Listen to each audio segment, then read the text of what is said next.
Barasanji dianggap bid'ah. Maulid dibid'ahkan, Isra Mi'raj dibid'ahkan, baca doa salamat dibid'ahkan, tahlilan dibid'ahkan, yasinan dibid'ahkan.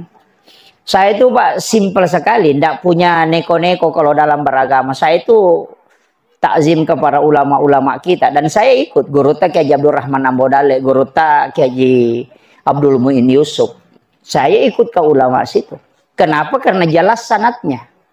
Kemudian yang kedua jelas, Guru Kiai Haji Muhammad Tahir Malapio, banyak ajaran-ajarannya sampai ke kita. Itu saya ikuti. Kenapa? Karena jelas. Dia maulid, dia Isra Mi'raj, baca barasanji, baca doa, jadi wali. Coba cari yang melarang maulid sama barasanji, ada jadi wali. Mana kita mau ikuti? Yang jelas jadi wali dan mengajarkan, atau yang melarang kemudian tidak jelas. Makanya saya kuncinya sederhana, Pak. Kalau orang mengatakan, kenapa ikut guru Kiai Abdul Rahman Ambodale? Kenapa guru Kiai Haji Muhammad Tahir diikuti? Saya bilang itu jadi wali. Tidak mungkin dilaknat, dibenci oleh Allah amalannya. Dia lakukan barasanji, dia lakukan maulid, dia bisa jadi wali. Berarti Allah mencintai dan Rasulnya mencintai amalan itu. Seandainya dilaknat dan itu bid'ah, pasti tidak mungkin menjadi wali.